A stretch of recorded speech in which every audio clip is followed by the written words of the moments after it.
বিসমিল্লাহির রহমানির রহিম। আসসালামু আলাইকুম বন্ধুরা, কেমন আছো? আশা করি ভালো আছো। আমি আল্লাহর রহমতে অনেক অনেক ভালো আছি। তো আজকে আমি এই দেখতে পাচ্ছ ভাত খাচ্ছি। তো এটা হচ্ছে দুন্দুল পাতা দিয়ে নারকেল চিংড়ি ভাপা। তো দেখছো কি সুন্দর হয়েছে। তো এত মজা হয়েছে কি বলবো তোমাদের। তাই ভাবছি এত মজার রেসিপিটা তোমাদের সাথে শেয়ার করি। তো রেসিপিটা তোমার সাথে শেয়ার করতে দেখছো কি সুন্দর হয়েছে। তো আজকে আমি খুব মজা করে এই ধুন্দুল পাতায় মুড়িয়ে নারকেল চিংড়ি ভাপা খেলাম। আর দেখছো কি সুন্দর হয়েছে। তো এই রেসিপিটা কীভাবে বানালাম সেই ভিডিও তোমাদের সাথে আজকে শেয়ার করব। তো একটা লাইক দিয়ে পুরোটা ভিডিও দেখো। আর দেখছো প্রত্যেকটা চিংড়ি মাছ কিন্তু গলে গেছে, পেঁয়াজও গলে গেছে, খেতে কিন্তু অনেক দুর্দান্ত হয়েছে। আমি এত মজা হয়েছে, পাতাটাও খেয়ে ফেলেছি। তো এই রেসিপিটা আমি কখনো বানাই নাই, আজকে প্রথম বানালাম। তো এই দেখো রেসিপিটা আমি কীভাবে বানাই। তো এই দেখছো কি সুন্দর করে আমি আর কি সুতো দিয়ে মুড়িয়ে নিয়েছি। তো কীভাবে এই এত সুন্দর করে আমি সুতা দিয়া তারপর পাতাগুলোর কি সুন্দর করে আর কি বানিয়েছি, তো সেটাই তোমাদের সাথে শেয়ার করব। তোমরা কিন্তু পুরোটা ভিডিও দেখবে, না দেখলে কিন্তু বুঝতে পারবে না যে এত সুন্দর রেসিপিটা আমি কীভাবে বানালাম আর কি কি উপকরণ লাগছে সেটাও তোমাদের সাথে শেয়ার করব। তো তোমরা বন্ধুরা প্লিজ ভিডিওটা দেখো। আর সবার কাছে একটা রিকোয়েস্ট, একটা লাইক দিয়ে পুরোটা ভিডিও দেখবে। তো এই দেখো এখন আমার এই ধুন্দুল পাতায় মুড়িয়ে নারকেল চিংড়ি ভাপার জন্য লাগবে চিংড়ি মাছ, তারপরে হচ্ছে পেঁয়াজ রসুন আর কাঁচামরিচ, আর লাগবে নারকেল বাটা। এখানে আমি নারকেল বাটা কম দিয়েছি। তারপর মেন উপকরণ হচ্ছে ধুন্দুল পাতা। এই ধুন্দুল পাতাগুলো কিন্তু আমাদের ছাদ থেকে এনেছিলাম। তো আমাদের ছাদে আর কি অনেক ধুন্দুল পাতা আছে। তারপরে এই যে নারকেল বাটা কিন্তু অনেক ছিল, কিন্তু বাটতে কষ্ট লাগে যেহেতু মাছটা পরিমাণ একটু কম। তো আমি নারকেল বাটা একটু কম দিয়েছি। তোমরা যদি মাছ বেশি নাও তাহলে নারকেল পরিমাণটা বেশি দিবে। তো এখানে আমি দিয়ে দিলাম চিংড়ি মাছ, তারপরে দিয়ে দিব নারকেল বাটা। এই নারকেল বাটাটা আমি শিলপাটায় বেটে নিয়েছি। তো এখন দিয়ে দিচ্ছি পেঁয়াজ কাঁচামরিচ আর রসুন, নারকেল বাটাটা আমি পরে দেব। তো দেখো এত মজা হয়েছে রেসিপিটা, আমি শুধু দেখি কিন্তু কখনো বানাই নাই, আজকে ভাবছি বানাবো। তো আমি যখন বানাইছি তখন মনে করছিলাম যে হলদির গন্ধ আসবে, বিশ্বাস করে একটু হলদির গন্ধ আসেনি, মরিচেরও না, একবার পারফেক্ট হয়েছে। তো ইচা মাছ এই জন্য আমি কোনো আর কি বেশি মশলা অ্যাড করব না। তো এখানে দিয়ে দিচ্ছি মরিচ গুঁড়ো, তারপরে দিয়ে দেব হলুদ গুঁড়ো, তারপরে দিব স্বাদ মতো লবণ। তো আমি আদা বাটা দেব না, দিয়ে দিচ্ছি হলদি গুঁড়ো। তারপর এটাকে আমি ভালো করে মিশিয়ে আর এই যে স্বাদ মতো লবণ দিয়ে দিলাম। তারপরে এগুলো সবটাকে আমি ভালো করে মিশিয়ে তারপর রেখে দেব 10 মিনিটের মতো। তো 10 মিনিট পরে তারপর আমি কীভাবে আর কি দেখো পাতার মধ্যে মুড়িয়ে এত সুন্দর একটা রেসিপি বানালাম।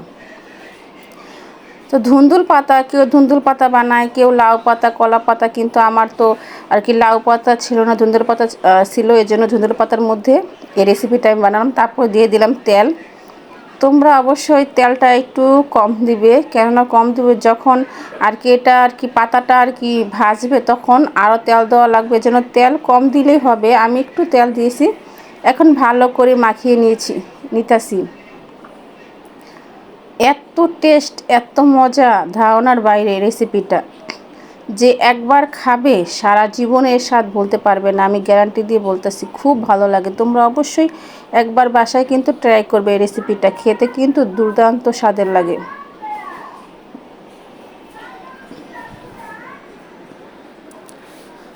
আজকে আবার প্রচুর গরম, গতকাল বৃষ্টি ছিল, আজকে আমি আবারও একটু মরিচ ফাঁকি দিয়ে দিলাম, কারণ এটাকে আমি ঝাল ঝাল করব। তো সবগুলো একসাথে আমি মেখে নিতেছি। তারপর পাতাগুলো আমি কিন্তু ধুয়ে একটা কাঁচিতে ঝরা দিয়ে রেখেছি, কেননা পাতার ভিতরে কোনো ময়লা ছিল না, তাও যেহেতু ছাদে ছিল।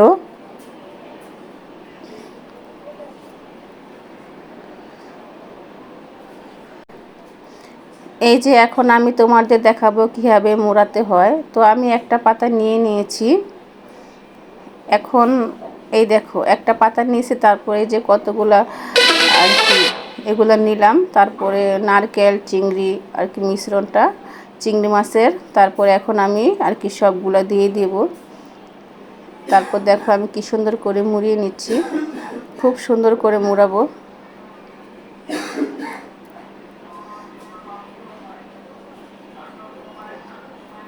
এই যে আমার একটা হয়ে গেছে। তো এভাবে আমি সবগুলা বানিয়ে নেব। তো আরেকটা পাতা নিলাম, মনে 10টার মতো হয়েছিল এগুলো। যেহেতু পাতাগুলো ছোটো ছোটো, এই জন্য আমি আর কি না এইগুলা চিংড়ি মাছ কম দিলাম, নাইলে কিন্তু আর কি সবগুলা বের হয়ে যাবে। এজন্য পাতাটা বড় হলে আরেকটু দিতাম। তো এইভাবে 10টা হয়েছে। তো 10টা আমি বানালাম। তারপরে আমি আর কি যখন ভাজবো তখন চাচ্ছিলাম এভাবে ভাজতে, পরে ভাবলাম যদি আর কি সব কিছু চিংড়ি মাছ বের হয়ে যায়, এজন্য আমি সুতা দিয়ে একটু ভালো করে পেঁচিয়ে নিলাম। তোমরা অবশ্যই সুতা দিয়ে পেঁচিয়ে নেব, না হলে আর কি যদি মনে করো সব কিছু বের হয়ে যায় তাহলে কিন্তু ভালো লাগবে না, খেতেও টেস্ট আসবে না। এই চিংড়ি মাছ ভাপা, নারকেল চিংড়ি ভাপা খেতে দুর্দান্ত লাগে, এজন্য তো অনেকে এটা খায়, কিন্তু কখনো খাইনি। আমি এবারই প্রথম বানালাম, প্রথম ট্রাই করলাম, কিন্তু খেতে কিন্তু অসম্ভব মজা। তো আমার 3টা হয়ে গেছে। তারপরে এক এক করে আমি সবগুলা নারকেল চিংড়ি ভাপা বানিয়ে নিব। আর ধুন্দুল পাতা কিন্তু অনেক ভালো লাগে, ভর্তাও অনেক ভালো লাগে।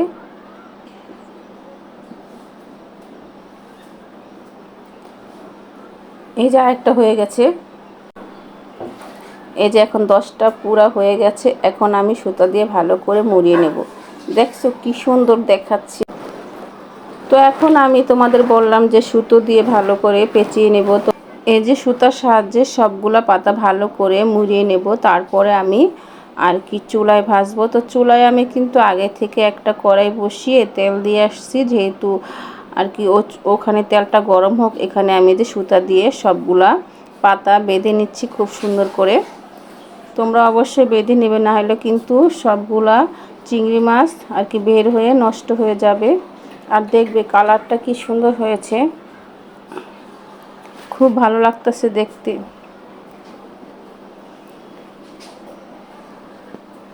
এই যে হয়ে গেছে আমার। এমন করে আমি সবগুলা এই যে সবগুলো করে নিয়েছি। তারপরে এখন আমি ভাজবো তেলে, ডুবা তেলে ভাজবো না। দেখো কীভাবে তেলে ভাজি। তো এই দেখো আমার তেল কিন্তু গরম হয়ে গেছে। পরে একটা একটা করে সবগুলো আমি চিংড়ি, নারকেল চিংড়ি ভাপা সব, তারপরে সবগুলা ধুন্দুল পাতা মুড়িয়ে নারকেল চিংড়ি ভাপা দিয়ে দিতেছি। একটা একটা করে বোড়ার শেপে ভেজে নিব। তো আমি তেলটা একটু করে দিলাম। দেখছো একই, যেহেতু আমি বড় একটা কড়াই নিয়েছি সবগুলো একসাথে দেব। তারপরে আমি উল্টিয়ে দিব কিছুক্ষণ পরে। এটা কিন্তু লো হিটে করতে হবে, দেখা যায় হাই হিটে করলে কিন্তু পাতাটা পুড়ে যাবে, খেতে কিন্তু দিতে লাগবে না, ভিতরও ওই মিশ্রণটাও হবে না। পেঁয়াজ আছে, তারপর নারকেল বাটা দিয়ে চিংড়ি মাছ, ওটাও সিদ্ধ হবে না, এই জন্য আমি ঢেকে দিলাম। আর চুলার আঁচটা কিন্তু একবার লো হিটে। তারপরে আমি এখন উল্টিয়ে দিব। এই যে একটা একটা করে সবগুলো উল্টিয়ে দিব, অপর পিঠ করে দিব। দেখছো কি সুন্দর হয়েছে কালারটা। আর মনে হয় 10 মিনিট সময় লাগবে, তারপর হয়ে যাবে আমার ধুন্দুল পাতায় মুড়িয়ে নারকেল চিংড়ি ভাপা। এর টেস্টটা কিন্তু অনেক, খেতে কিন্তু অনেক ভীষণ ভালো লাগে। আমার পরিবারের সবাই তো অনেক মজা করে খেয়েছে। তারপরে একটা একটা করে সবগুলা বড়া আমি উল্টিয়ে নিতেছি। নারকেল চিংড়ি ভাপা হয়ে গেছে আমার। ঘেরান আসতেছে না, কেন আসতেছে না জানো? ঘেরান আসবে কি করে, এটা তো পাতায় মোড়ানো, এই জন্য ঘেরান পাচ্ছি না। খাবার সময় তখন ঠিকই ঘেরান পাচ্ছিলাম। তো হয়ে গেছে। এখন আমি একটা আর কি উঠাবো না, এখানেই রাখবো, কেননা এখানে তেল তুল আর কি সবই আছে, এই জন্য এখানে রেখে দিলাম। খুব ভালো হয়েছে দেখতে। তো তোমরা অবশ্যই কমেন্টে বলবা কারা কারা এই রেসিপিটা খাও। আর ভিডিওটা দেখার জন্য সবাইকে অসংখ্য ধন্যবাদ। তোমার সবাই ভালো থেকো, আমার পাশে থেকো, আমাকে বেশি বেশি সাপোর্ট করো। আর আমার এই ধুন্দুল পাতায় মুড়িয়ে নারকেল চিংড়ি ভাপা রেসিপিটা কেমন হয়েছে অবশ্যই কমেন্টে জানাবেন। আর যদি ভিডিওতে কোনো ভুল ত্রুটি হয়ে থাকে অবশ্যই সেটাকে ক্ষমার দৃষ্টিতে দেখবে। আর তোমরা কারা কারা এই রেসিপিটা খাও সেটাও আমাকে কমেন্টে বলবে। তো দেখছো কি সুন্দর হয়েছে। আর তোমাদের যদি কার খেতে মন চায় তাহলে চলে আসবে আমার বাসায়, সবাইকে রান্না করে খাওয়াবো গরম ভাতের সাথে। এটা কিন্তু গরম ভাতের সাথে অনেক ভালো লাগে। তো ভিডিওটা দেখার জন্য সবাইকে অসংখ্য ধন্যবাদ। সবাইকে আল্লাহ হাফেজ।